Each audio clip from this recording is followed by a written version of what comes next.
The following is a Podbeard production. EST 2016. This is interviews, music reviews, opinions, and more. This is The Hotter Show. What is up, everybody? We are rolling on you here today on episode 255 of The Hotter Show. I hope you guys are doing absolutely fantastic. Thanks so very much for tuning in and clicking that play button. On today's episode of the podcast, I have a badass episode for you here today, as I try to do every single week right here on The Hotter Show. I get to sit down with my man Keegan Okazaki from Nocturnal Audio. That's right, guys. Finally, after like a year, I finally got to sit down with Keegan, and it was so much fun. We, of course, discuss how COVID has kind of affected him, his start in music, his early days on drums, picking up the guitar, playing in a band or two during his early formative years, a little bit on influences and kind of some bands that helped get him into wanting to play music more regularly, how making guitar cover videos and making recordings to show his friends actually got him into the audio recording world, starting Nocturnal Audio, some of the bands he's worked with, songwriting, and a hilarious story about a rather unfortunate moment in the studio with a vocalist from one of my favorite bands that I've ever featured here on the show. You're gonna have to listen to find out who. I promise it's worth it, and much more. We have a lot of fun. Keegan was a great guest, and I'm so glad we were able to finally connect and make this episode happen, because it was just a solid time. And I hope that you are ready as we jump into my chat with Keegan Okazaki from Nocturnal Audio. Let's get into it.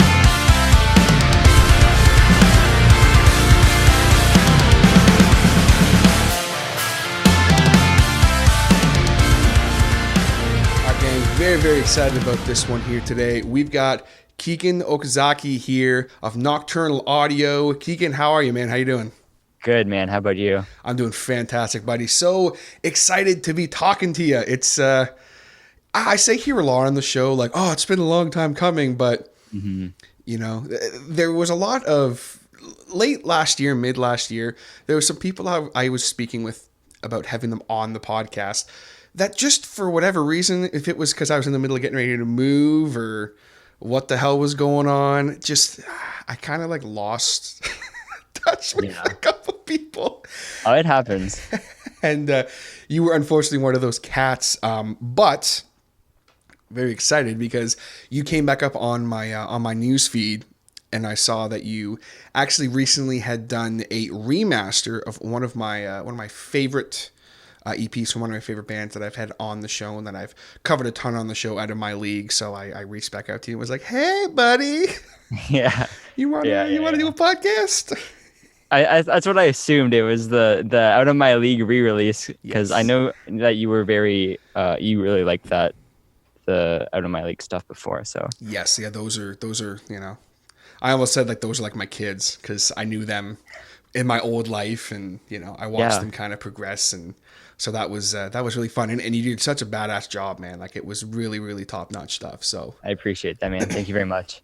Yeah, my pleasure. Well, we have a lot of ground to cover. We got a lot of stuff to talk about here today. Obviously, you're someone who is a very interesting person in the business and in the industry, because you not only are you a great player and you play, you know, different instruments and things like that, but also you're an audio engineer on the kind of production audio side of things. And I think you're definitely one of the first audio engineers I've ever had on the show. So I'm very excited about that. Oh, really? Yes. Wow. Yes. Well, thanks for having me as the pioneer of audio engineering. Here on the Hotter Show.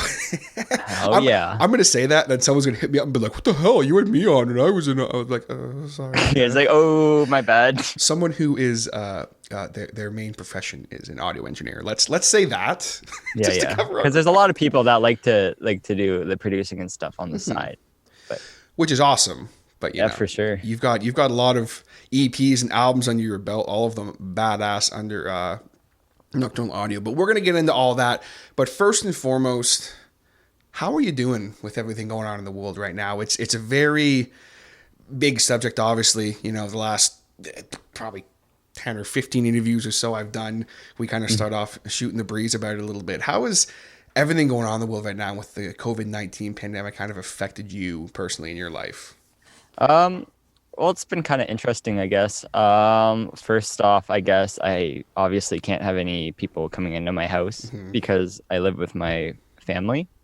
So for that sake, I guess I want to make sure that my family is safe as well as everyone else coming into this house. So a lot of my business has kind of slowed down through this COVID-19 pandemic because a lot of what I do is having people, especially like because I work with a lot of local bands. So, and a lot of them don't have access to good quality recording equipment. It's not like they're just sending you tracks like, hey, can you master this for me? Or like, hey, what do you think of this? It's like, they really got to be with you and hash this stuff out. Yeah, and a lot of people like that too because then they get my input on like even just like songwriting and stuff like that, from like how they say a word to like how this like song flows together or whatever. So yeah, so like I haven't had a lot of people, or haven't had anyone, I guess, come into my house to record. So it's been slow. I've gotten a few not side projects, but small projects that I've worked on online. Like some guys would send me like, hey, can you edit some vocals for me? Or hey, do you want to master this track I've been working on? And like that's super cool, but it hasn't been like any like really big projects yet. Yeah, as far as like a steady, hey, I've got this album or I've got this EP I'm working on, and okay, the next month I'm doing this, or I mean, I have no idea how that works. You could whip it out in a month or in a week. I have no idea. I think of it as like, oh, you probably do like an album a month or whatever. I have no idea, but yeah, obviously with what's going on, it's definitely a weird time. What kind of things have you been doing just to try and kind of pass the time and make sure you're hopefully not going too crazy? I'm not getting to do a lot. I'm feeling okay because I guess before all this started, I was a little overwhelmed with what I was working on because my time management isn't always the greatest. I hear you, brother. So yeah, so sometimes it's like I like to accept projects even though I'm not done other ones because I want to continue working on things, and I'm eager to work with other people, and it's fun that way. So I was like finishing off albums as well as helping bands write music so that they could go to the studio, and like just like all those things combined, I guess kind of got put on hold because of this COVID thing. So it's been kind of, I guess, nice. I've been able to, today, for example, I've gone out with my dad and my sister. We went golfing for Father's Day. I've gone to the range a few other times. I like skateboarding a lot, so I've been out. I've actually, a few of my buddies and I, we socially distant. We go out into different parts of Ontario. Like we would drive up to Cannington. Last week we drove around to like Belleville, stuff like that, and we just go and hit up different skate parks and all that stuff. So it's been kind of fun that way. I get to kind of breathe and not worry about all this music stuff that's going on. Not that it's bad by any means, but sometimes everyone everyone needs a break now and then, even if they love what they do, because just so much of it can overwhelm you. So I was kind of feeling like that by the start of the COVID thing, but now that that's all done, I've kind of been able to sit back, and while all that while I was able to sit back and relax, I was like, hey, I'm gonna do some like looking back on some of my previous projects, and like that's kind of how the Out of My League thing started. Well, that's awesome. You mentioned I'm just curious because you mentioned like how much you love like your skateboarding and things like that. In your travels the last little bit here, because I've been working this whole time, so my viewpoint on things is I think a little askew because I didn't really have that time to kind of, I mean, I had a couple weeks, where I kind of got to chill out a little bit. For sure. But do you find now that you're starting to kind of travel around and things like that you're starting to see people kind of get back to normal? I don't think is the right phrase, but like, are you kind of starting to see things maybe chill out a little bit, or are things still pretty heavy when you go? Like, for example, I haven't been up to Belleville in a while, so. Right. You mean like the thing about like social distancing? Yeah, and yeah. all Or that people stuff. still being pretty like, I mean, you get some people who are just they're over it and they're just Oh, for sure. they do not care. But are you still kind of seeing people being fairly cool about it, or I have seen people being like pretty chill about it. Luckily, my friend group that I go around with, we're all pretty like adamant about the like sanitizing and social distancing and kind of That's stuff good. like that, which is nice because um not that I'm freaked out about COVID, but like it is a thing. Mhm. And obviously I wouldn't want to get myself sick. Neither would I want to get any of my friends or my family or any of my loved ones sick. So I have to take that extra precaution to make sure that none of that happens, right? So For sure, it's better to be safe than sorry. It's better to. I mean, I've been the same way. I mean, I saw my family today, really for the first time since this all started, and I mean, I was extremely careful. It's very yes. important for sure. So Yeah. it's good to hear that you're being careful and your friends being careful and everything. You mentioned skateboarding. Is that something you've kind of always been into, or is that something just kind of the last recently you started getting into? Oh, I've been into it for quite a long time. I think I would say I started skateboarding when I first landed my first kickflip. So that'd probably be Okay. like 2006. So I've been at it for like a good, what is it, 14 years? Is it it's 2020, right? Yeah, yeah, yeah. I think. I Yeah. think. I'm not. It's hard to tell I'm now with not all this stuff sure. going on. Bro, I'm telling you, I swear to God, I blinked and we were in June. Like I know. I don't know what happened, man. It's crazy. It's absolutely crazy. Was it a super sick kickflip that you landed the first time? For me, it was because it was my first one I've ever landed. I remember like vividly telling my buddy, I was like, you know what? I'm just gonna land this kickflip, and I was like trying to nonchalantly do it, and I landed on my board, and I like absolutely just freaked out. It was my backyard, and I just like ran down the street. It was I just like did one of a those moments. kickflip. Yeah, it was just like I guess like a kickflip is like that staple trick where it's like you're For sure. finally learning your first trick that's like hard kind of thing, you know? So it's like Well, a definitely. So at the time when you were kind of getting into skateboarding and that, was music kind of starting to be a thing for you? How did that whole thing start for you with music? first, I guess my dad had a 12 string in our basement, like a Yamaha 12 string acoustic.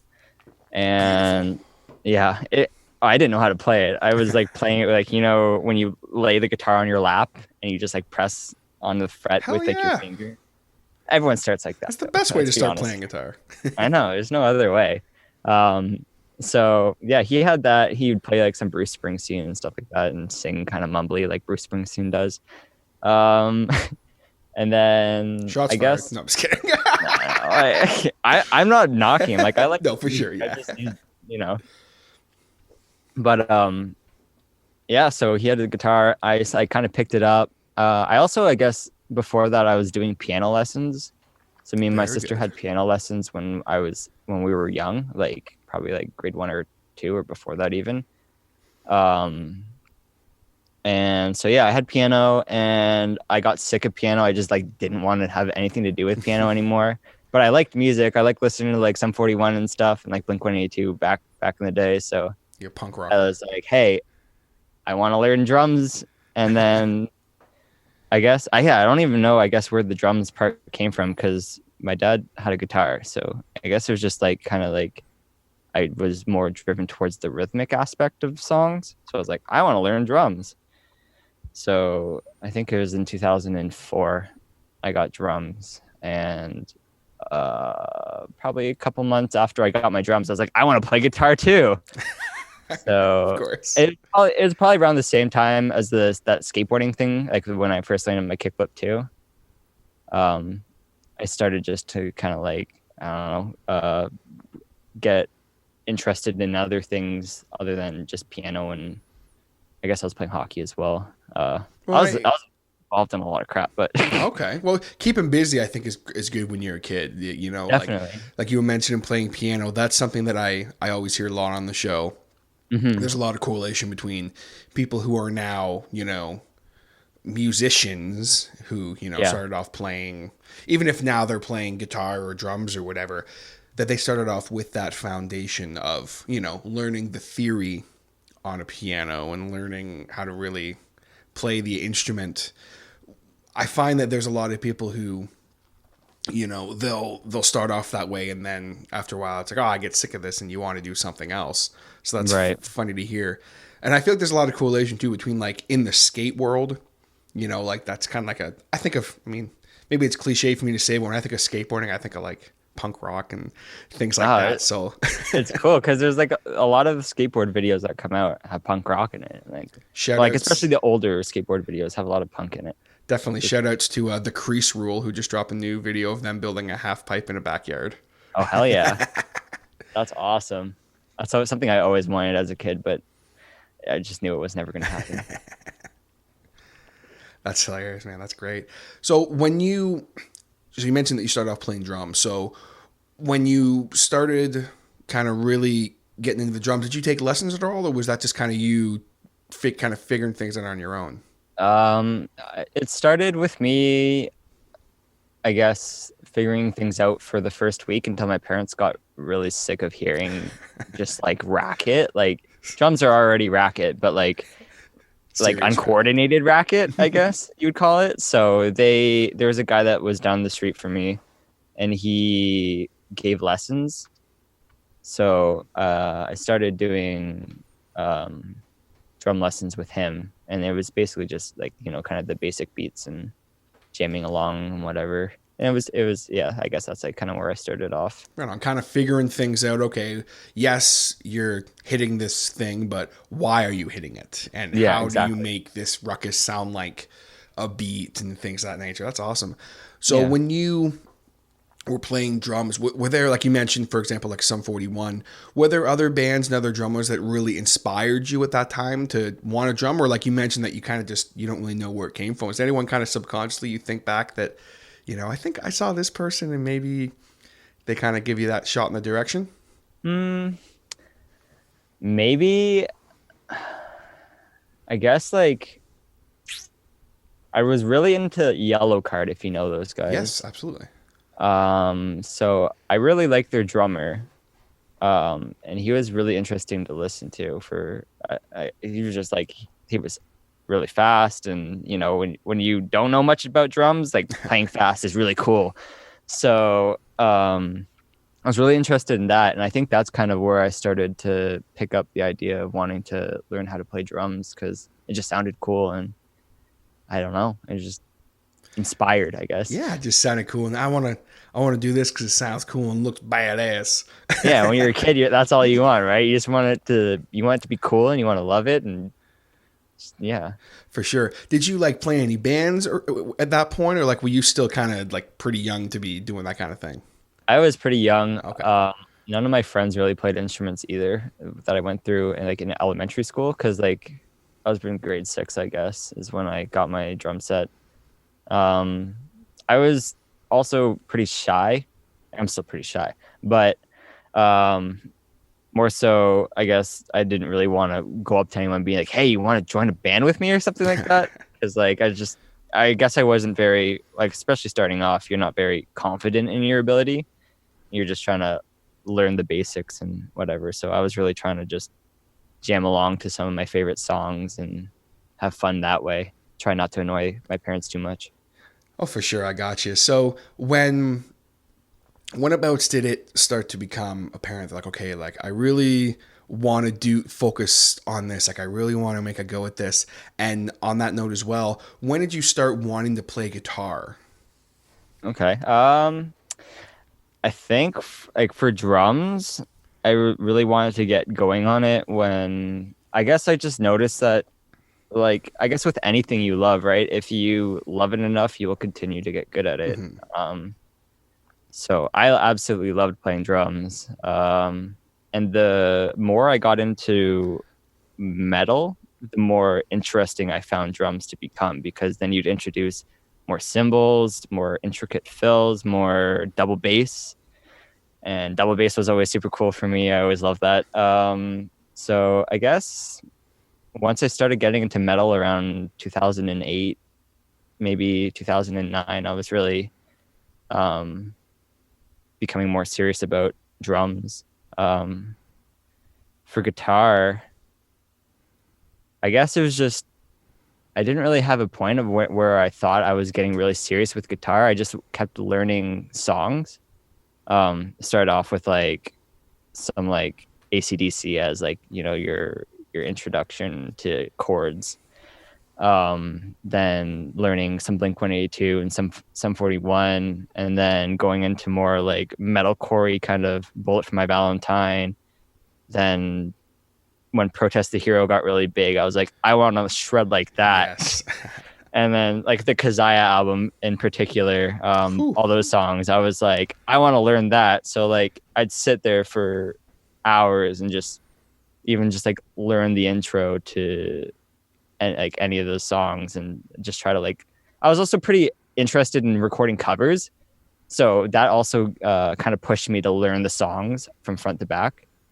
So I guess the mix with covers, like wanting to record like guitar covers and learning the songs, because I obviously didn't want to sound bad when I'm doing my covers.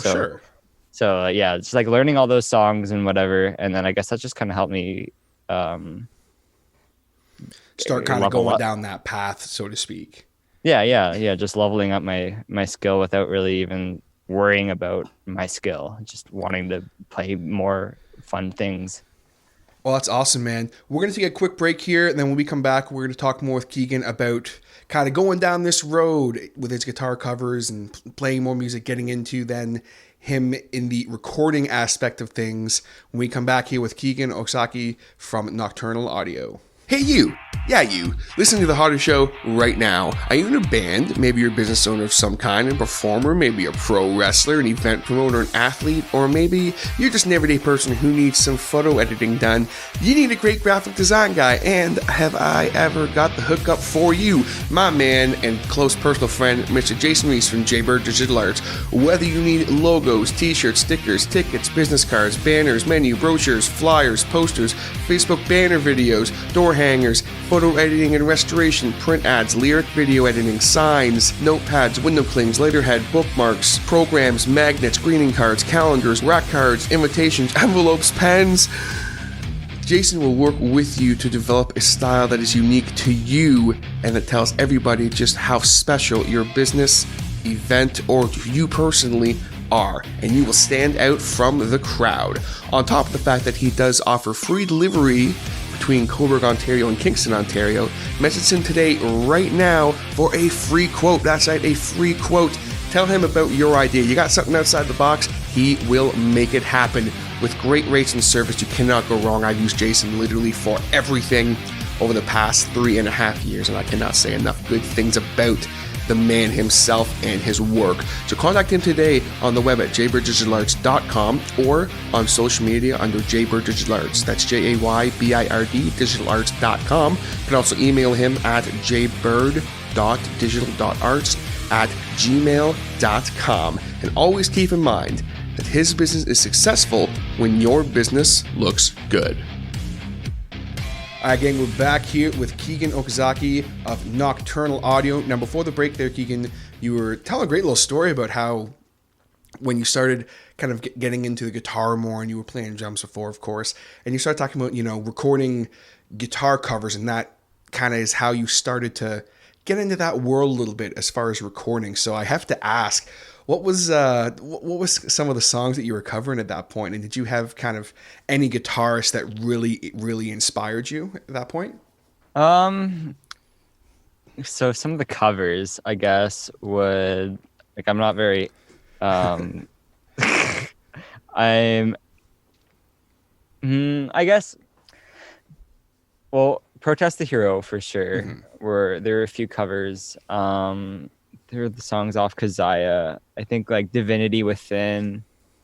Even if you could just give me some bands, if you don't remember all the songs, obviously I'm not gonna name every song you ever covered right now. No. Gotcha. Let's go. All right. So like Protest the Hero, I did some 41 ones. Awesome. August Burns Red when I got more into the metal part or metal music. Also some kind of cringier ones like Avril Lavigne and stuff like that. Cause like there'd be people on YouTube that'd be like, you should cover this next. And I'm like, okay, I'll do it so that you can come back and see my next video. So then that's when like Avril Lavigne and all those kind of weirder songs showed up for me, and like I did them, and I'm not like ashamed, but it's just kind of like I don't tell anyone about it. Excuse me. Listen, like I am I'm someone who I'm a metal guy, hard rock guy, but Right. one of the coolest things I ever did see in my life was Avril Lavigne covering Fuel by Metallica. So I got no hate on Avril Lavigne over here. You know what I'm saying?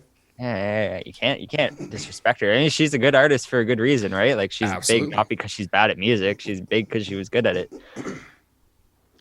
For sure. And I mean, if you're looking at people that are, top of the charts and everything, I mean, she's one of them. And I think as someone who's in that world of production and engineering and things like that, you got to be kind of mindful of things like that. Like you'd be silly not to understand a good structure and a good song, just because it's not necessarily even your type of music. You can at least look at it and go, okay, this is a good song. Yeah, definitely. So when you were kind of getting more into, you keep mentioning like when you got into metal, when you were really diving into that world, like you mentioned Protest the Hero, Both My Valentine, there's a bunch of bands you threw out there, August Burns Red. Yep.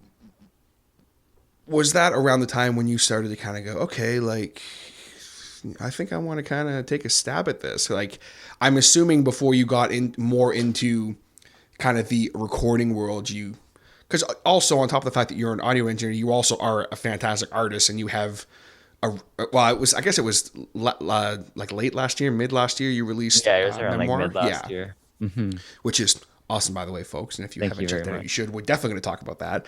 Okay. But did you try and like form any bands or anything around that time, or like was it still kind of a little bit later on in your? Because I'm assuming at this point, like you mentioned, like 2008, 2009. I'm assuming at this point you were kind of getting into teenage years and things of that nature. Yeah.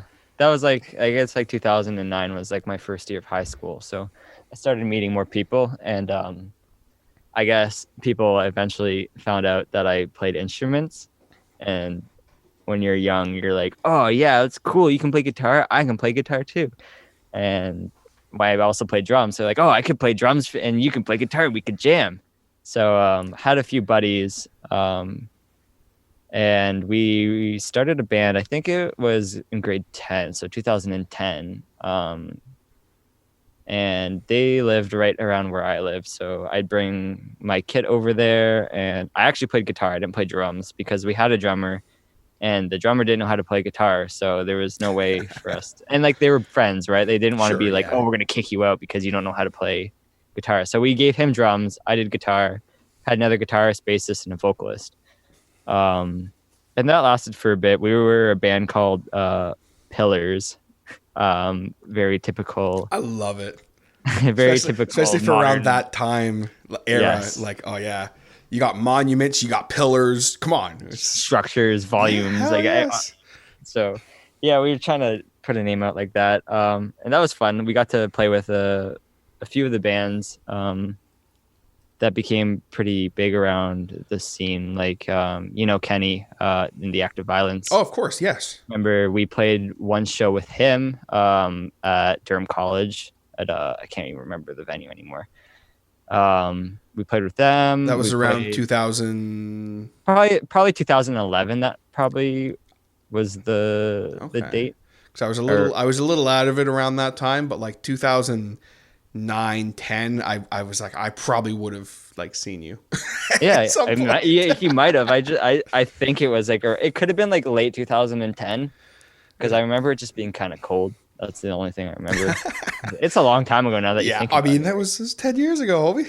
Gosh. I know. I feel like really old, and it kind of sucks, but that's okay. You said earlier your first year of high school was 2009, and that's when I graduated. So there you go. So well, you're still young. We're all still young. We're not young till we're. I'm not 30 yet, so we're good. We got another year or so before I'm old. Make that year last. Excuse me. Oh, for sure. But so who were like you mentioned, obviously in the Active Violence, who are they've been heavy hitters in because you're in Whitby, correct? Yeah, I'm just like north of Whitby. Okay, so yeah, you're kind of that like Durham region kind of Yes. GTA scene. Was there any other bands around that time that you played with that you can remember that kind of stick out in your memory? Or There was a band. They were called Of Soldiers and Saints. They ended up turning into a band called Heartless. okay, I see. I know Heartless. You say Yeah, Heartless, I recognize that name. I didn't recognize the first name. So they were, I guess, actually one of the guitarists from Heartless used to be in the band that I was first in, and then so we played with them, or did we play with them? I don't even remember if we played with them. I don't think we played with them. But anyways, yeah, those guys, and I ended up working with anyways. Long Shot. They were another band that were around. They're more in the hardcore scene, not like totally metal, more the hardcore. Because you were kind of in that more like metalcore scene, I'm assuming. Yeah, like a few of the shows that we played were very hardcore based, but we were kind of like, I guess there weren't. We picked up like the empty spots on the shows, so like Sure, sometimes yeah. we'd be like openers for the show and whatever. So, what was the other band? They were from Bowmanville. Oh gosh, there was tons around that time. around that time. They were a deathcore band. I'm trying to. This is Death Valley. Sorry. Yes, I was gonna say there wasn't a ton of them that were like kind of deathcore. Yeah, this is Death Valley, or kind of. They're almost like a cult band at this point. Like they're so people who know them, like still to this day, they're a huge deal. Yes. They actually I think if I remember correctly, they just released all their stuff on Spotify or something recently. Yeah, I saw that So too. shout out to them. That's cool. That's badass. So yeah, we played with them a few times. A few of our buddies kind of like knew their vocalists, I think, and so we played with them for a few shows, and that was really cool. Me being shy back then, I wasn't really like good at conversing with people and like starting conversations. So like I kind of just joined in with my buddies when they were talking. It's like, ooh, a conversation. Let's let me water see. in here. Yeah. Like I'm not trying to squeeze myself into the conversation. Sure. Yeah. But like I'm Except standing around, and if they turn to talk to me, I'll be like, oh, a conversation. But so those were a couple of the bands that I can remember playing with. That's awesome, man. So when did kind of the audio recording world really start to come into play for you? Because like I know that you obviously now that's your, that's kind of your main thing. And when did that really start happening? When did you kind of make that? Because I'm assuming it was almost like kind of like a conscious decision at some point where it's like, okay, am I going to keep plugging away with just the music, or am I going to kind of maybe go into this other world? And also, do you have one that you kind of prefer more than the other? Like, do you prefer playing live, or do you prefer being in the studio? I guess we'll start with like where it started. There was no like specific conscious decision to be like, I'm going to like drop playing music to like record. Basically it started off with me. I guess when you start playing guitar for a while, you're like, oh, I want to write songs kind of, and like try writing songs, I should say. So it got to the point where I'd like write down tabs and stuff like that on a printed piece of paper. And I was like, I wonder how this would sound like if I recorded it. So I had like an old Windows 2000 computer with Audacity plugged into it. Shouts and Audacity. then yes, just Audacity. And I had one microphone. It was like a USB Samson microphone. I think I still have it somewhere. And I was just like, I wonder how this song would sound if I recorded it. So I recorded it. I put guitars down first, and then I recorded drums over top of it. And then I guess from that point on, I got more interested in figuring out how to make my song sound good or presentable to people. Because I like to show them, I always name these songs after my friends, like, oh, this one's for Chris, and like title it like that and whatever. So, because I didn't have lyrics or anything. I'm an awful singer, so I always just titled it whatever I wanted to. And yeah, so at that point, I was just more interested in figuring out how to make my song sound good, and from there, I guess, well, now here I am, making other people's songs, hopefully sound good. And yeah. It almost is like out of necessity you started doing it because you were like, okay, I want to show these recordings to my friends, but I want to make sure they sound as, you know, as polished as I can get them. Yeah. And I think that's, I would imagine how a lot of people start in that industry, in that world, where it's just, how do I make this guitar track sound good? How do I make this snare not sound like garbage? Let's figure this out. Let's dive into this. Yeah.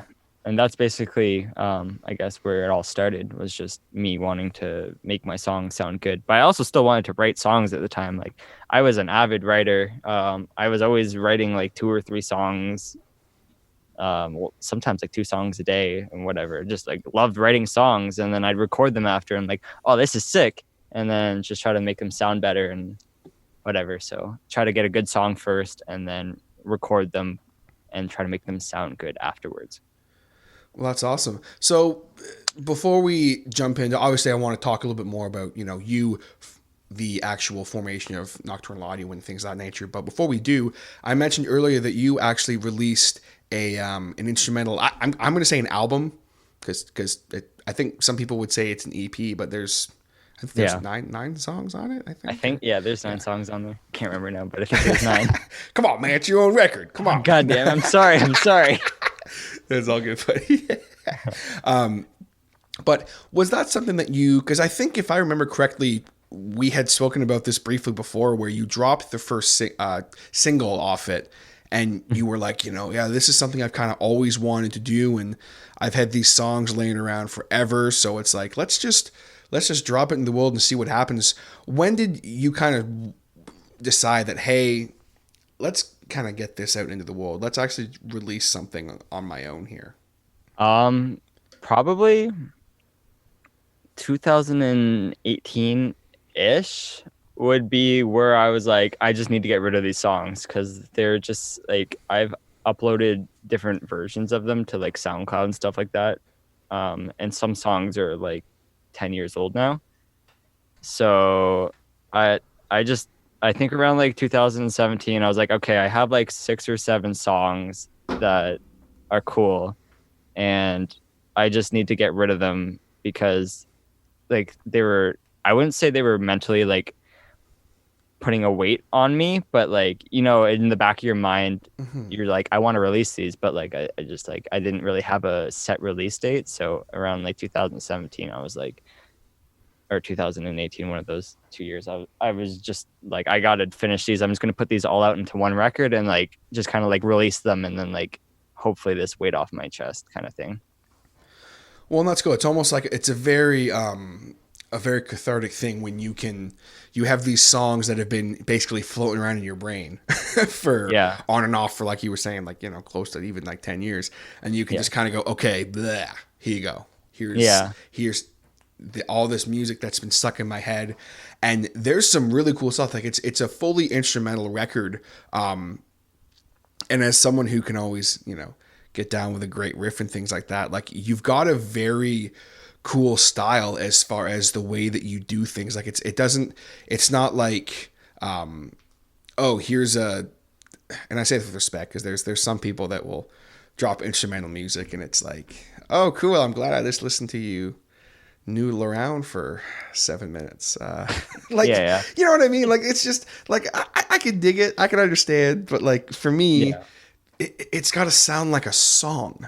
And that's something that you do that, to me, kind of separates you from some people doing instrumental music. And when you dropped, I believe Side Reel was the first single, I think, if I'm remembering. Yeah, Sidereal. Yeah, Sidereal, that's it. What did I say? Side Reel? Wow, holy crap. Yeah, I don't know. I was just looking up cool words to name my songs, and that came up, and I was like, okay, we're doing that. I dig it. But like when you dropped that, like I remember I saw it, and I was like, oh, like Keegan dropped something. Like, that's cool, because I only know you as, you know, the audio engineer guy who does sweet production and all this stuff. And when I heard it, I was like, oh, yo, he's got riffs, son. Like, what? I appreciate that. But my personal favorite, and those who know me probably could quickly figure out what my favorite song is just because of the title. Which, by the way, guys, if you haven't already, go check out Memoir. It's on, Spotify and all your streaming platforms. Go check it out. It's about 40 minutes of just pure musical bliss. I'm a big fan of it. You can put it on and do stuff around the house, and it's a good. I like instrumental music for that. Like, if you're trying to sit and focus on something, it's so great for that. But then also, if you just want to sit in your living room and have awesome music blasted at you through your speakers, that's the hookup right there. But of course, Catharsis is my personal favorite. Yes. For the people who know me know that it's one of my favorite words for no real apparent reason. I just like it. It's a cool word. Damn right it is. Yo, hang on. Real quick sidebar here. I gotta throw this word at you here. I learned it last night. All right, let's hear it. And I have no idea when I'm ever going to use it in my life, but I just thought it was the best. Wait a second. Oh no, I lost the pronunciation of it. Crap. Hang on. I got. Oh, you need to. I got to do this. Real quick side note here, folks. I promise the payoff of this will be worth it, because it might be one of the most metal words I've ever heard. Now I'm gonna say that, and people are gonna be like, it's not even that cool of a word. Well, I thought it was, so. Yeah, I mean, Catharsis is badass. That's really fun. But the word, I'm not gonna be able to even pronounce it. Hang on. This is how you pronounce the word, folks. This is the word here. Anagnorisis. Anagnorisis? Anagnorisis. It's spelled Anagnoris. And what that word basically means in a quick synopsis nutshell, it's like an epiphany, but like a sudden horrifying realization of something bad. Oh. And I'm like, yo, I saw that last night like 2 a.m. and I was like, that's metal. Yeah, that's pretty metal. I ain't gonna lie about that. I was just like, yeah, that's badass. But getting back to a more interesting subject, when you dropped Memoir, was there, like you mentioned how it was almost like kind of like a weight lifted off your shoulders. Was there one song in that batch? I mean, obviously I'm sure you're proud of them all, but was there one song that you really were like, this is my favorite, this is one I really connect with? My favorite is probably, I guess I'd have to say two, because they're pretty equal to me. They're also the most recent ones, or like the last ones I wrote for the record. I guess number one would be A Place to Find, which is number 8. Mm-hmm. And then the last one is Paracosm, which is number 9, which I did the guitar playthrough for or whatever. Yes, which is that's another one that's really badass. And it was so cool seeing you, excuse me, like riffing out and stuff like that. Because again, like my interactions with you was very like, oh, like he's such a nice guy and everything. So it's cool to see like, you like just ripping some like major riffage. I'm just like, hell yes. Fuck yeah. Thank you. So in my experience, some of the nicest, like most soft spoken, quietest dudes can be the most like just. Brr. Yeah. It's only the music that'll bring them out. For sure, especially vocalists. It can be a trip sometimes. Yeah. Absolutely can be a trip. So we're here talking with Keegan here from Nocturnal Audio, and we're going to take a quick break. When we come back, we're going to dive headfirst into him starting off Nocturnal Audio, some of the bands he's worked with, when we come back after a quick break. Hey man, is your beard dry? Got some major itch going on, or maybe you are a sufferer from the dreaded beard dandruff. If this sounds like you, I've got the solution. Make your beard the meanest it's ever been with Mean Beard. Mean Beard is an exceptional beard care line offering the world's meanest beard oil, beard balm, both of which come in 5 different scents. They also offer a one-of-a-kind beard enhancer, Mean Whip. Their products are specially formulated with the richest natural carry oils and the finest ingredients to help you grow a glorious, healthy, and full mean beard. Proudly made in Ohio, USA for the meanest beardsmen. Now, I personally have used these products for over 3 years, and I can tell you without a shadow of a doubt that they are amazing, and it has truly helped my beard so much. Not to mention that the people responsible for this company and behind this company are freaking amazing human beings. Can't say enough great things about them.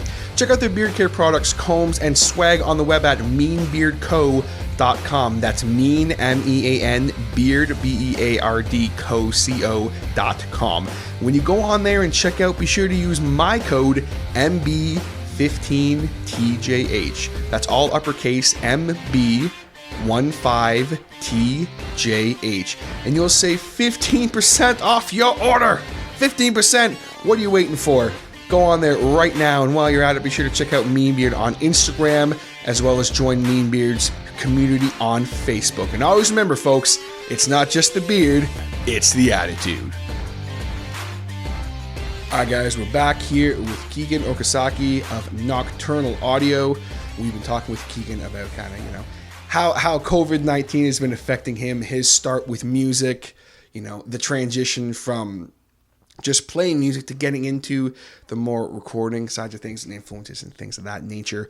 So now, Keegan, I'm curious, man, when abouts did you start Nocturnal Audio? Kind of how did that journey go for you?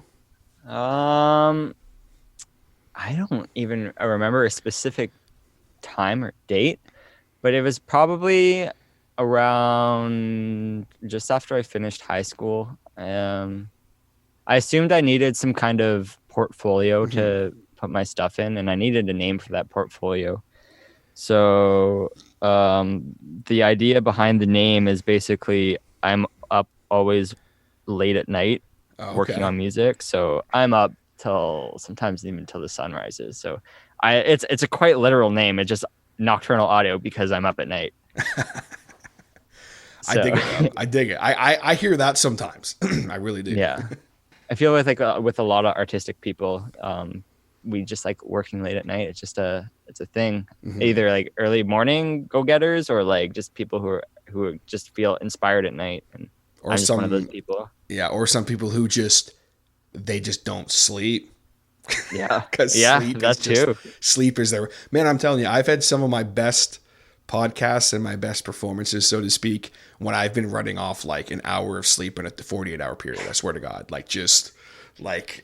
it's crazy. Some people can run like that. I'm not one of those kind of people, but like I like respect to those people who can be like, oh yeah, I'll get like 3 hours of sleep before I go to work tomorrow. I'll be fine. And I'm just like, I'll throw up before I even leave for work. I hear that. Like, I mean, I can, excuse me. I guess sometimes I can. That's me, I'll be like 4 hours of sleep. All right, let's go. Yeah. But especially now, like I have an hour commute to work. So I'm like, I can't do that anymore. Like I need to make sure I get at least 5 hours of sleep. Yeah. And then just hope for that nap when you get home. I wish. That'd be awesome. I know I'm not a napper, but big respects to the people that can have naps because I can't nap either. Those are key. Yes, they are. But that's awesome, the Nocturnal Audio thing. Because I was always curious. Like I'm always super I'm a big nerd when it comes to like why people name things a certain way, or why is this song called this? Why is this album called this? So that's cool to hear that it's literally like, well, I'm up all night, so night owl audio sounds kind of meh, so hey, let's say Nocturnal Audio.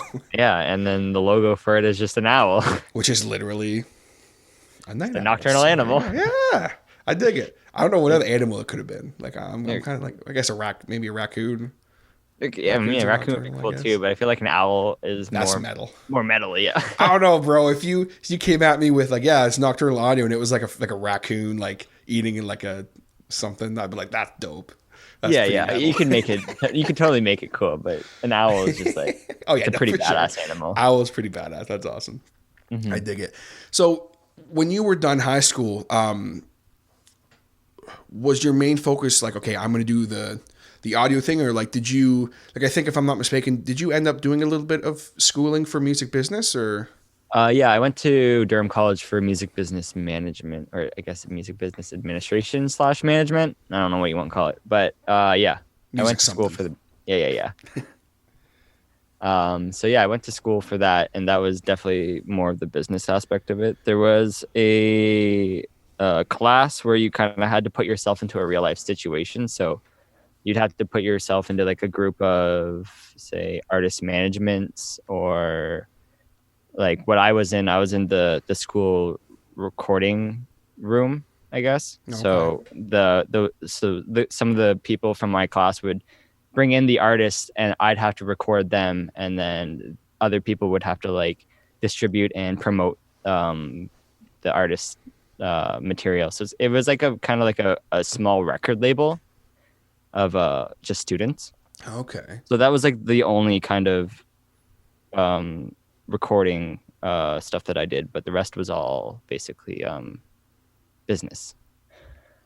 That's pretty cool though, to be able to learn all the aspects of that. And Durham definitely has a great that program is very great. Like I've had a lot of people in my life I've crossed paths with that have are Durham College alumni, excuse me, and that who are working in the actual industry. So that's cool to hear. Once you were kind of out of college and that, who were some of the first bands that you were like that you started to work with when you started kind of really going heavy with Nocturnal Audio?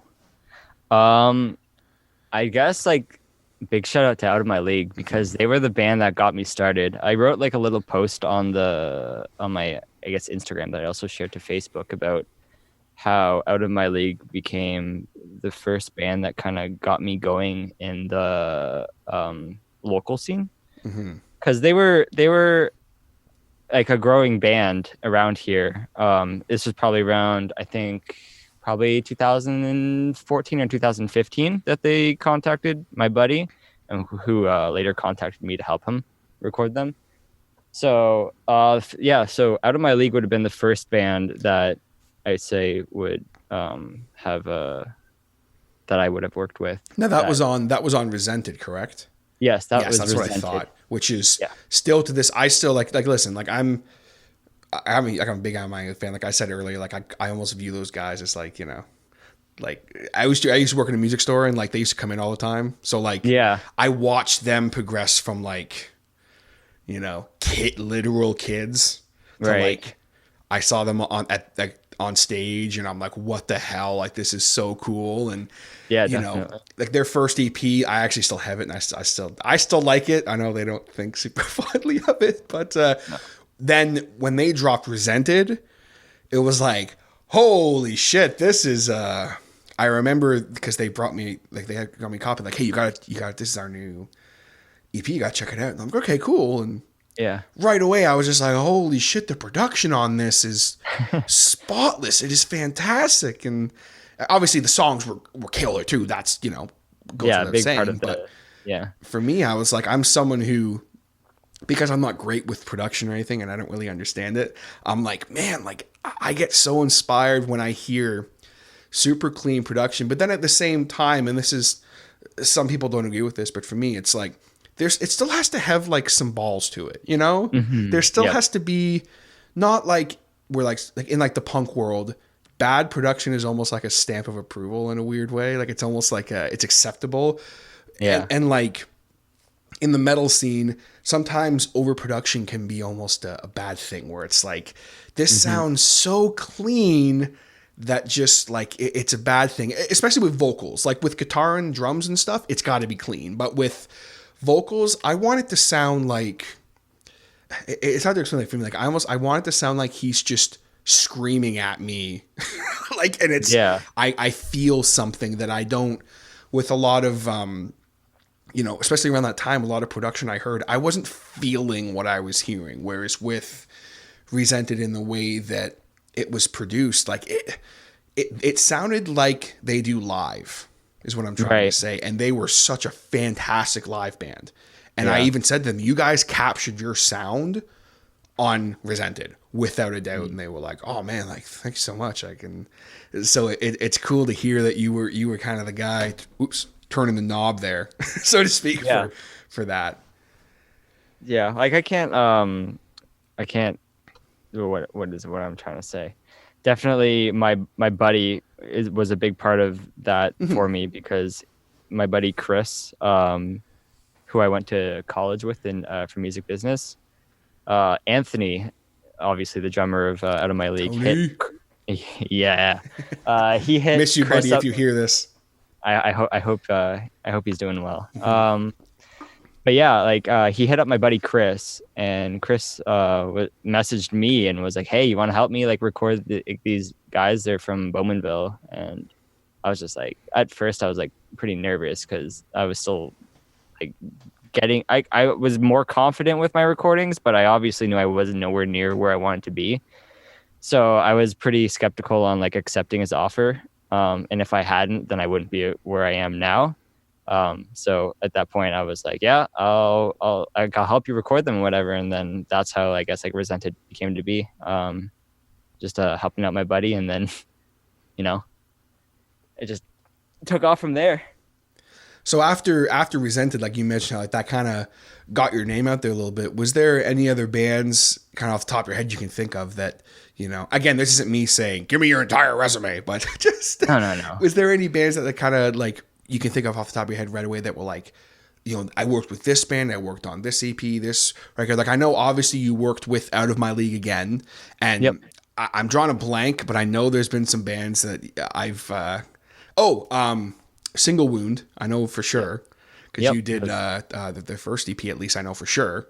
Yeah, I did. I've done all their stuff so far. Okay, I thought so, but I couldn't remember, so I didn't want to say you did it. You were like, I did that the second one. But Yeah. I was pretty sure. Shout out to Single Wound. They're great guys. I love them. Yes, the new stuff is fantastic too, man. But what were some other bands that you worked with around that time, and even now to this day? Run me through some of the bands. Yeah, so Crane, shout out to those boys in Crane. Of course, Crane. How'd that guy forget Crane?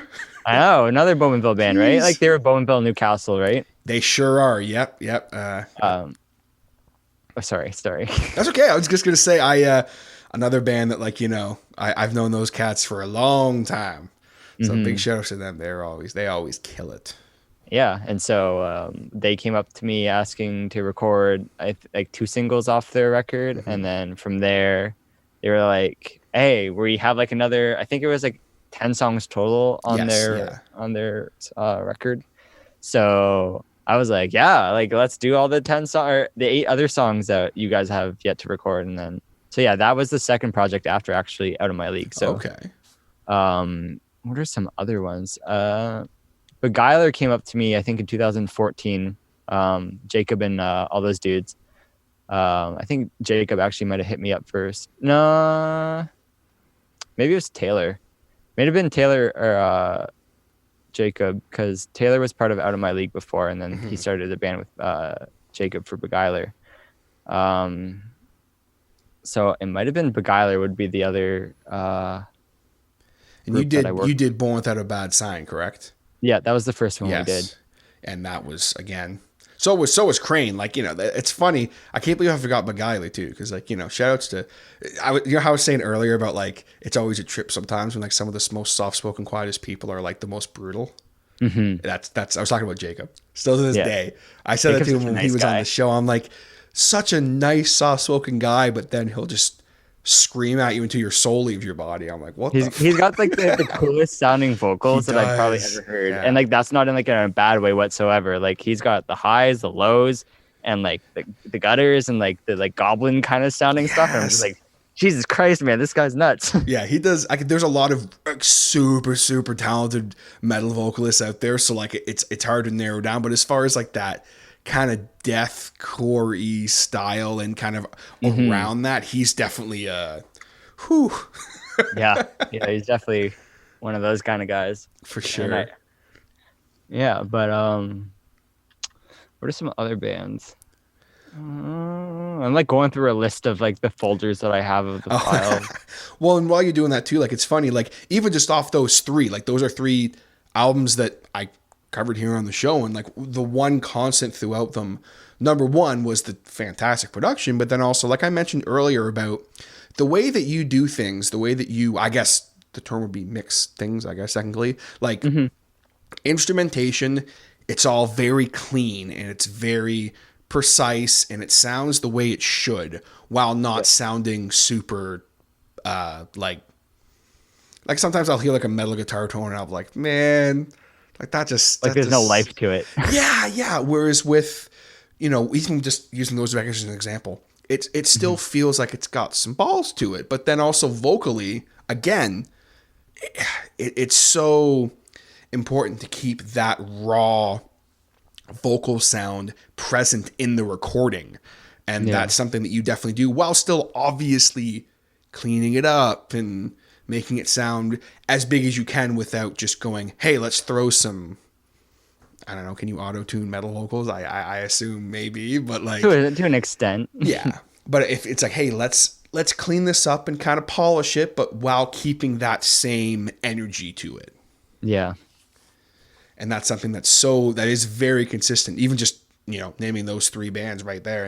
And with Single Wound as well, that was something that impressed me so much about them was, where it's like instrumentation again. And I didn't even really realize this until like, I think it was during the second EP for Single Wound, where I was like listening to it and I'm like, God, like I obviously, like I knew you were talented. I knew you were awesome at what you do, but like I'm listening going, holy shit. Like if you play me a record and I don't know it's you doing the production, I'd like to think at this point I could be like, did Keegan do this record?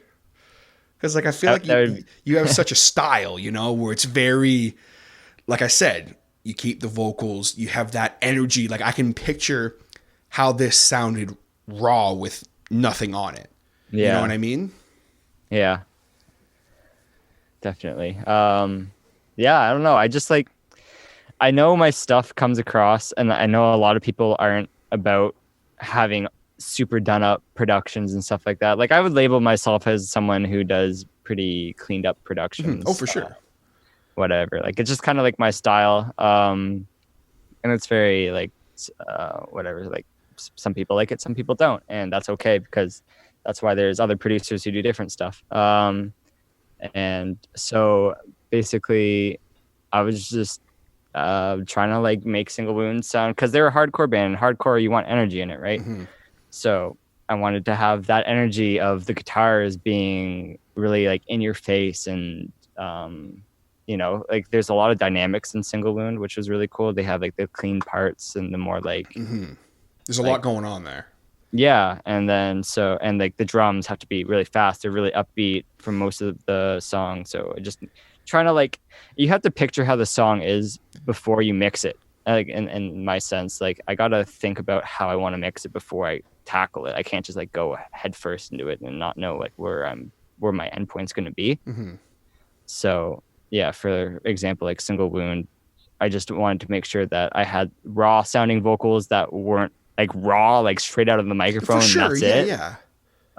And just have that energy come out in their song. And I guess apparently to you that there's a lot of energy in there, so I'm stoked to hear that. Yeah, man. Like literally keeping it like the feeling of it is that it's raw, but then it's super polished, which is like that's kind of that dynamic that I think that you definitely bring to the table, in my opinion, at least in my very humble, uneducated opinion. That's all right. It's all right. So who are some other bands that you've done some work with? I guess Wraith Eternal. Josh came up to me because I think Josh and Jacob from Beguiler are pretty good buddies. Mm-hmm. So at that point, I did the Wraith Eternal single, which was Blasphemous, and shout outs to those guys, because that like all their music's really cool. Mm-hmm. It's like super interesting because it's not just like your typical like metalcore, deathcore kind of stuff. There's something like really interesting about the guitar work and the drums, and even like the vocals. They're really cool because I tend to work with a lot of like, I guess, metalcore. So having the chance to work outside of just the genre that I'm used to, it's really fun for me. Oh, for sure. So yeah, Wraith Eternal, who else? Past the Verge, I also worked with. Yes, absolutely. Those guys from Niagara. I still keep in touch with them, and whatever they're doing their things. They got like their own little side projects and bands, because I think their band is on hiatus right now. So yeah, I worked with Past the Verge on their record, Invisible Wounds, I think it was. Did you do that one? I didn't know that. I think I did the review of that too. That's hilarious. I didn't know that. Yeah, that I did that one. I was actually really stoked on it. That was a great record. Yeah, I thought it turned out really well, and it was one of those things with like Single Wound where there was a lot of emotional like clean parts, and then there was a lot of just like heavy hitting metal parts, it's really cool. That's kind of like my style of metal, I guess. Is I really like. I like heavy, but I also like to have emotion in music. Absolutely. Emotion is kind of what I guess drives me, and it's always cool, like once in a while, to just like sit down and listen to something like they'll just blow your brains out, like metal kind of thing. But like, I just enjoy listening to music more that has a sort of theme or emotion to it. I think that's kind of like what inspires me the most. And a chorus. Yes, like that's one thing for me I always talk about on the show here, where it's like, you can blast beat, you can give me great riffage and all this stuff, but if there's not a single chorus, and I know you know what I'm talking about when I say that, like, you know, if there's not anything I can either a hook or anything going on at all in any of your songs, I'm gonna lose interest. Like, I need something, you know, something's got to hook me. Yeah, because there's always parts in songs where you're like, oh, this is like catchy, or this is like cool, but like a chorus kind of like, it always brings you back to that for sure idea, I guess. So like, you know, you'll have, even if the chorus only shows up twice in a song or whatever, you'll still recognize it, and if it's catchy enough, it'll definitely, like, I guess, like, help the song. It'll hook you, and you'll be, you know, humming it along to yourself, you know. Yeah, exactly. So yeah, I guess that's kind of like my earlier career, kind of, even though my career still is very early. But that's like more of the stuff that kind of started me off with Nocturnal audio. Well, that's awesome. So as far as now, just kind of as we get ready to wind down here, who are, you know, some bands that you've worked with, like, more recently? I finished that Single Wounds single, and that's really cool because I think they are planning on coming back and doing more stuff with me once all this COVID and stuff that's happening, because I outsourced drums to a studio in Chalet, or it's called Chalet Studio in like Uxbridge. So right now they're not open to the public, so can't do drums yet. But yeah, we plan on doing I plan on working with them more. Other recent bands that I've worked with, actually, I'm working with Beguiler right now. So there's some, I can't say much about that, but there's some really cool stuff happening with them that I've started working with them on. That's exciting for me. Yeah, you'll be stoked on it. I'll tell you that. That's cool. Okay, there's some really cool stuff in what they've sent me so far. I guess nothing. I mean, obviously, right now it's, you know, there's not really, like you mentioned earlier, there's not really anything going on. So, is there anything you're personally kind of working on that you want to kind of hype up a little bit, or have you just, like you said earlier, just kind of been using this time to kind of take a step back and breathe a little? None of the music, like, I haven't been writing music recently because I've kind of just been chilling out. I actually just ordered a Telecaster just so that I could write something different, like not metal, more like rock of some sort. So I'm gonna try to just like chill out and record some rock, and then like get back into metal, and, you know, try to not burn myself out. I hear you for sure. Kind of almost expand their horizons a little bit, you know. Exactly. So, yeah. So the next instrumental record's going to be like AC/DC. I'm assuming, right? You know, it's going to be. It's going to be much more catchy. There could be like some cool like metal riffs, but it won't sound metal, right? It'll be more like, I guess, put under the lines of like math rock or something like that, which would be cool. That's cool. I'm for it. Okay. Yeah, I don't know. I don't know anything about it. Like, I know as much as you do about it now because I don't have the guitar yet. I'm not like writing anything, so, you know, it'll be interesting when I sit down and try to just like write something that's not just like chugs and cool stuff like that. But yeah, I guess there's been a few other things that I have worked on. Working on. I've actually been helping co-write and produce a band from New Jersey. Okay. I've worked with them before, or the guitarist was a part of this band called Monument of a Memory. Okay. Yeah, they're a New Jersey-based band. They hit me up, and I've been mixing their stuff for, I think, since like 2017 or something like that. And the guitarist started a new band with some new dudes, and they were like, hey, like, we really like what you do, because I write, like, I don't just write guitar. I guess I like in the production side, I also write like synths and MIDI and all the cool like backgroundy stuff. So they're like, hey, like we want your style of writing on our record. Like, can you help us like write these songs? And I'm like, yeah, sure. Like, send me what your ideas are, and I can help like kind of like expand on them and whatever. So they were called I'm gonna say this wrong, but Ashton, like it's supposed to be ASHN. They don't have. I don't think they have a page yet, to be honest, because they're waiting on releasing or to have their music released. Like they're recording it this month. They're planning on having that ready to release when they, I guess, put their name out there, because you can put your name out there, and if you have no music to back it up, then it's just a name, right? It's just a band page. Yeah. And no one's gonna be interested in following it. Big things coming soon, guys. Big things. Big things, guys. Big things. Oh man. Yeah. So yeah, there's them. And like no other really big projects yet or anything that I've been working on. Well, that's cool, man. I mean, like it sounds like you've got kind of, you're using this time wisely. A lot of people have said like, oh, you got to use this time we have to like do all this crazy stuff and blah, blah, blah. And I'm like, you could use this time to kind of just relax. There's a lot going on in the world right now. It's important to make sure you're looking out for your family and for number one. It's important. So it's cool to hear that you've gonna get some rock and roll happening. I'm excited about that. Get some rock happening. Yeah, something going on with that other band you left to keep you boy in the loop there. I'd be curious to. Yeah, I'll definitely when they start, because they're always keeping me in the loop of things as well, and I think they're really excited to get into the studio and record their stuff. So, and I'm excited to hear all their songs like polished up and stuff like that. So I think when that comes to be, I will definitely hit you up and be like, hey, this is what I'm talking about. Okay. You heard it here first, folks. Keep it quiet. Keep it on the down low. There's no down low anymore. It's out. It's out there. It's fine. That's awesome, man. Well, so one last question here before we go.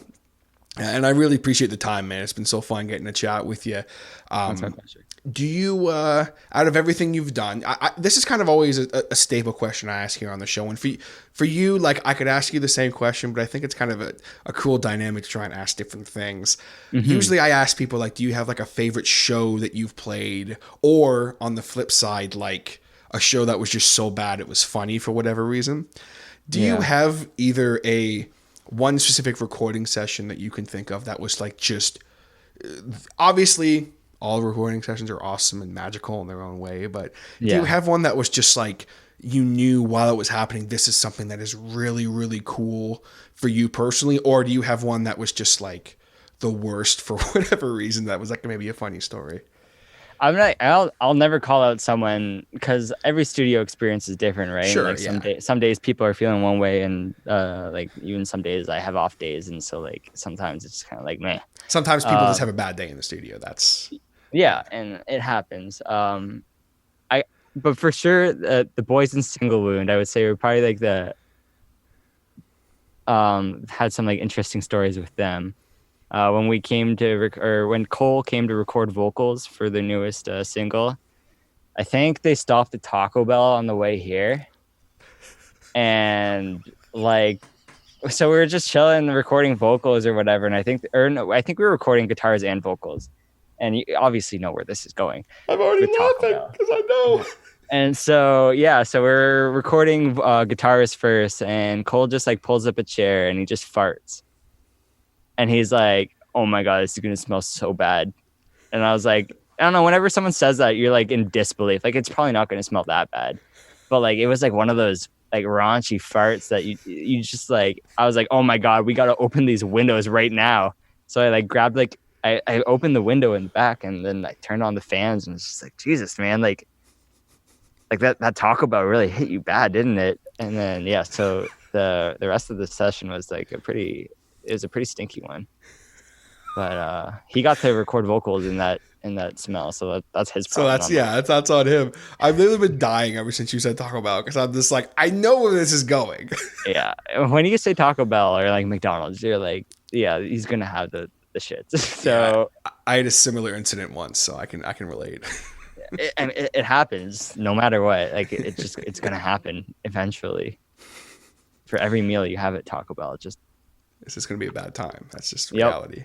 and It's good, but like, it's good when you eat it. It's bad when it digests, because then you end up smelling your farts while you're trying to scream. trying to scream, and I would imagine that's not a pleasant experience when you're trying to scream. No, I mean, some people like the smell of their own farts. So like, I mean, I'm not gonna be like, oh, that was disgusting. Well, like I can say it. This but, smells like, fantastic. I'm wow, inspired this now. is great. This is inspiring me to put these vocals out. Like, It's just great. It's really great. top tier. It's, Yeah. it's great. Just exquisite. Yeah, no, it was definitely not exquisite. God. Not by any means, but That's that was fantastic. hilarious, because now we just like meme about it sometimes when we're talking about, like, I don't know, because he longboards and I skateboard, so sometimes Oh, just, yeah, like, right on. meeting up and stuff like that, and then like, you know, sometimes the odd fart joke will just like kind of like pop into our Will chat. just push itself out, you know. Yeah. Nice, that was a good one. I appreciate that. I'm my own one. biggest fan. I can't help it. I appreciate that. Thank you. That was good. That was good. That's awesome, man. Well, Keegan, thank you so very much for the time, man. I really appreciate it. It's been so fun getting to chat with you. And where can the good people find Nocturnal Audio if they want to hit you up for some recording and production needs? Well, first off, thank you for having me on the show. It was definitely felt like it was like 20 minutes chatting to you. Didn't even realize how long it's been. They can find me probably best contacting me on Facebook through Nocturnal Audio. I think it's facebook.com/nocturnalaudioca, because there's like a headphone company or something that might be called Nocturnal Audio. I don't know why I put CA. Canada, not California. Yeah, that's the best place to contact me. If you have me on Facebook, obviously just hit me up on Facebook. I also have an Instagram, which is Nocturnal Audio CA as well. And those are probably the two best places for me to see your message. I feel like I could have chatted with you for another like hour, so like we'll definitely have to do this feel that again too. and you know have some fun talking about you know, maybe once the world goes back to normal a little bit more. Yeah, I feel that. Beautiful. All right, brother. Thanks so much for the time, man. Thank you for having me. All right, folks, there you have it. My chat with Keegan Okazaki from Nocturnal Audio. I hope that you guys enjoyed that chat as much as I did. It was definitely a lot of fun to finally get together with him and make this podcast happen. And man, let me tell you, if you need someone to do some audio engineering for you or some production or even maybe help you do a little writing, hit Keegan up, because he is not only a super nice, awesome guy, but also he is a hell of a player. And you guys actually heard in the intro leading into the, you know, kind of the main part of the podcast, the actually part of one of his tracks off his solo record, Catharsis, which is the track I was talking about. Definitely a fantastic track. Go check out Memoir. It's really a great listen. And all the links for Keegan's and his projects, mainly Nocturnal Audio, are all down below in the description of this podcast or this video, or I've tagged him on social media. Basically, however you're listening to this, you found this podcast you're currently listening to, down below somewhere, you will find the links to Nocturnal Audio. So go ahead and check him out. I thank you very much for that. And again, Keegan, thank you, my man, for coming on. It was a blast. And did things a little differently here today with the structure of things. And I'd be really curious to hear what your guys' thoughts are on that.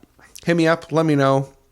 I had things formatted a little differently here on the show. And I'm always trying new things, always trying to get better at this. And, you know, I've been wanting to try something like this for a while, where I kind of structure things differently with my ads, you know. And I just love to hear your guys' thoughts. So hit me up, let me know. Hit me up on the Facebook or the Instagram, all under The Harder Show. Or hit me up on Gmail if you want to shoot me an email, thehardershow@gmail.com. On the website, of course, we got podbeardnetwork.wixsite.com/The Harder Show. Or just go to, just search Podbeard on Google and you'll see me pop up. Or search The Harder Show on Google, you'll see me pop up as well. Hell, send me a carrier pigeon. Let me know. Let me a boy know. I'd be very curious to hear your thoughts on that. And, of course, before we go here today, I need to give a humongous shout-out to my Patreon supporters, my hotheads, my boy Mr. Scotty D, who is a longtime friend of mine and big time supporter here on the show. He is one of my Patreon, my hotheads. And not only that, but he is also the proprietor of a fantastic business in the Durham-Clarington area. And if you are in need of some windows cleaning, or you're in need of maybe some power washing to be done, or you got some siding needs to be done, or some gutter cleaning, or maybe you still have your Christmas lights up for some reason, you need them taken down, hit my boy Scotty up at Suds Window Cleaning. That's Suds Window Cleaning. Check him out. I vouch for him, and I only vouch for stuff on this show that I wholeheartedly believe and stand behind. And big shout out to Scotty, my man. Appreciate your support, my dude, and your friendship, of course. He's just a wonderful human being. And then, of course, I got to give a big shout out to my boy Will from Rolls Royce, the frontman of Rolls Royce, who, if you're not familiar with Rolls Royce, they are one of the top punk bands in the world. They actually somewhat recently released an EP, Larold, which is a lot of fun. Actually, if you go back a few episodes, I had Will and Mitch on from the band to talk about the EP, as well as a huge episode all about COVID, which was kind of interesting to go back and listen to now. But mainly that showcase of the EP, super awesome EP, a lot of fun. Go check it out. Check out Rolls Royce on the Facebook and Instagram. The spelling of that is RAWLS, Rolls. RAWLS, Royce, ROYCE. Check them out. They also have 2 other badass EPs that I promise you will love, that I have also, I covered the one here on the show and so on, and that was still, to this day, one of my favorite reviews that I've ever done here on the show, and I've done a lot of fantastic ones.